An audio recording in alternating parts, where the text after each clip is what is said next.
Breaking news చూస్తున్నాం. తిరుపతి రంగంపేటలోని మోహన్ బాబుకు చెందిన శ్రీ విద్యానికేతన్ విద్యా సంస్థల వద్ద ఉద్రిక్తత నెలకొంది. ప్రైవేటు కాలేజీలకు ఫీజు రియంబర్స్మెంట్ చెల్లింపులో జాప్యానికి నిరసనగా విద్యార్థులతో భారీ ర్యాలీకి మోహన్ బాబు సన్నద్ధమయ్యారు. అయితే ఎన్నికల కోడ్ దృష్ట్యా ర్యాలీకి అనుమతి లేదంటున్నారు పోలీసులు. మోహన్ బాబును హౌస్ అరెస్టు చేసేందుకు యత్నించారు.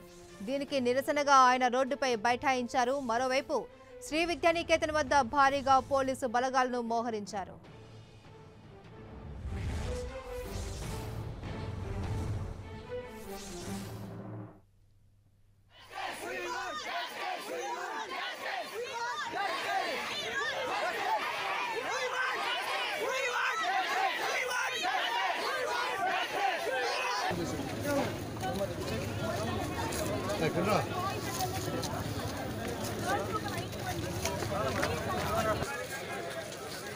ఫోర్స్గా రాలేదుగా,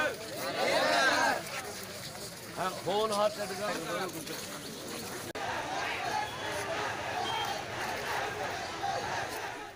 రైట్, ఇక ఇదే అంశంపై మరింత సమాచారాన్ని తిరుపతి నుంచి మా ప్రతినిధి మురళిని అడిగి తెలుసుకునే ప్రయత్నం చేద్దాం.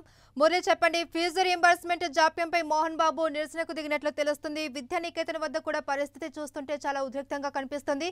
అక్కడ పరిస్థితి ఎలా ఉంది, వివరాలేంటి? మహేశ్వరి, మొత్తంగా విద్యానికేతన్ విద్యా సంస్థల ఆవరణలో ఇంకా కూడా ఉద్రిక్త వాతావరణం కొనసాగుతుంది. పోలీసులు ఎన్ని ఆంక్షలు విధించినా నటుడు మోహన్ బాబు మాత్రం ఏమాత్రం పెడచేవన పెట్టలేదు.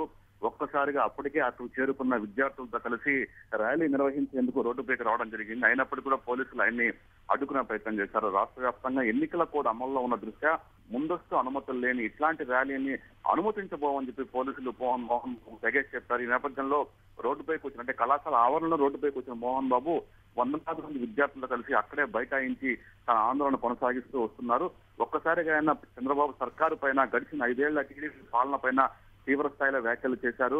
ఇప్పటి వరకు కేవలం ఫీజు రీయింబర్స్మెంట్ లాంటి పాత పథకాలకే డబ్బులు లేదని చెప్తున్న ప్రభుత్వం పసుపు కుంకుమ, ఆవు గేదె అంటూ, ఆవు దూడ అంటూ వినూత్న పథకాలు తీసుకురావడం వల్ల ఎట్లాంటి ఉపయోగం ఉంది? కేవలం 4.5 ఏళ్లు ఇట్లాంటి పథకాలు గుర్తుకురాని చంద్రబాబుకు ఇప్పుడు మాత్రం ఆఖరి సెకండ్ లో ఎలా పథకాలు తీసుకొని వస్తారంటే తీవ్ర స్థాయిలో దుమ్మెత్తిపోశారు.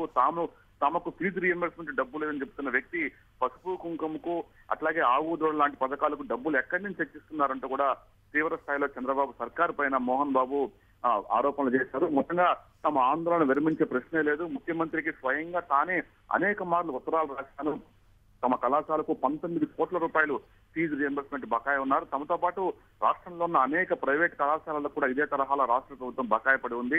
నిజానికి నేరుగా ఇదివరకు చెల్లిస్తూ ఉన్న ప్రభుత్వం చివరకు దశల వారీగా చెల్లిస్తామని ఒప్పందం కుదుర్చుకున్నారు. కానీ దానిని కూడా సక్రమంగా జరపడం లేదంటూ కూడా చంద్రబాబు సర్కారు పైన మోహన్ బాబు తీవ్ర స్థాయిలో వ్యాఖ్యలు చేశారు.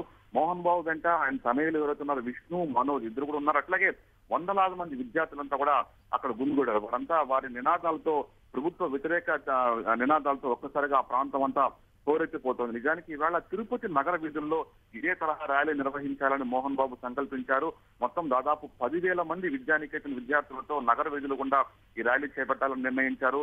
కేవలం ఫీజు రియంబర్స్మెంట్ విషయంలో ప్రభుత్వం వ్యవహరిస్తున్న అలసత్వాన్ని, తీవ్ర జాప్యాన్ని నిరసిస్తూ ఆయన ఈ ఆందోళన కొనసాగించాలని భావించారు. అయితే సరిగ్గా 8 గంటల కల్లా, అంటే దాదాపు 7-8 మధ్యలో మొత్తం పోలీసు బలగాలంతా కూడా విద్యానికేతన్ లో ఉన్న ఆయన నివాసానికి చేరుకున్నాయి. ఒక్కసారిగా మోహన్ బాబును హౌస్ అరెస్ట్ చేసేందుకు ప్రయత్నించారు, ఇంట్లో నుంచి బయటికి రాకుండా. కానీ చివరకు మోహన్ బాబు మొండి పట్టుదలతో రోడ్డుపైకి రావడం, అక్కడే బైఠాయించడంతో ప్రస్తుతం ఉద్రిక్తకర వాతావరణం కొనసాగుతోంది. Maheshwari. Right, thank you Murali.